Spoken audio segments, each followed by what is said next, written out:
Alright, we're over here, go to math.com, click on the algebra, go down to literal equations. What are we doing? 7.2, I believe. Wow, is that thing ever going to come up? Alright, make sure I write this one down this time, y sub 2 correctly. Last problem, I put y sub 1 there. I don't know what's going on with that, but we're moving on.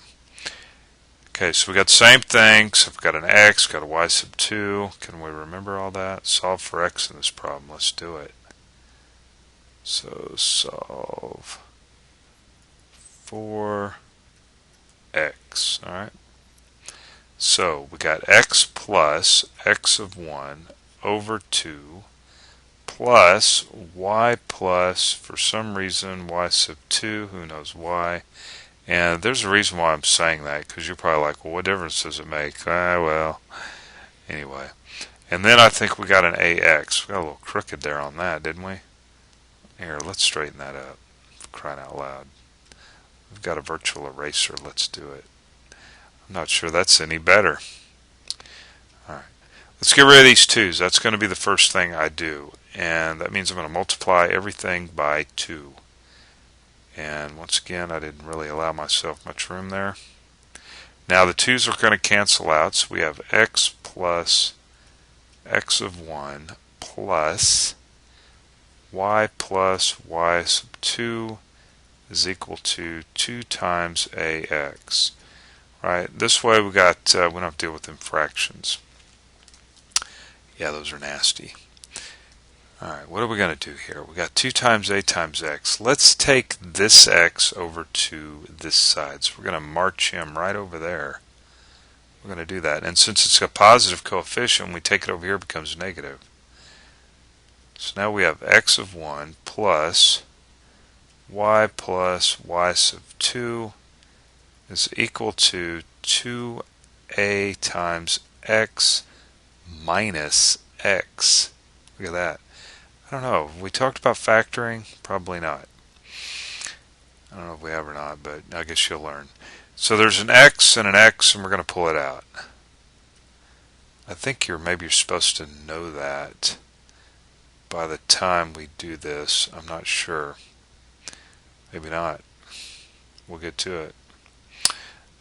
So we factored out this x. Whoa, what was that? Erase that. And I guess I better rewrite all this stuff. This algebra that I've got is kind of a compilation. Well, no, I shouldn't say that. I've tried to combine intermediate algebra with college algebra and just call it algebra. And college algebra is really just high school algebra, but it's what they call it anyway. What we're going to do now is take this 2a minus 1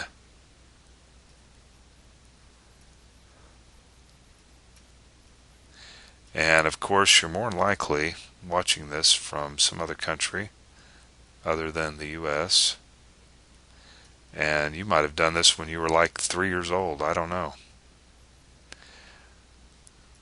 Anyway, we're going to get you up to par though. So I take this diagonally down. You see that? This is the same thing as multiplying one, the reciprocal to both sides. If I do it over here, I should also do it over here, but I'm not doing it over here, so forget it. Okay? I'm just kind of showing you that. All right. In other words, I just diagonally took it down there. One thing we got to say about this is the denominator can't be 0. So 2a minus 1 cannot equal 0, because you can't divide by 0. But I don't get too picky about that. Alright, this is just all about moving stuff around. Learn how to move it around. What do we got? Can we remember this? x1 plus y sub 2 over 2a minus 1. Maybe I need to remember it. x of 1 plus y sub 1 plus, yeah. Okay, so that looks like that's it. And that is 2. 2 is 4. Oh, that's going to always be greater than, because that's going to always be a 1. So that'll always be positive, yeah. Anyway, I was just looking at something. Okay, well, you can go ahead, plug in your numbers if you want. Get that fraction, put it there, check it out. We're over here at gotomath.com. I think I need to take a break. Yeah, this stuff wears me out. All right, come on by, check it out, practice. See you later.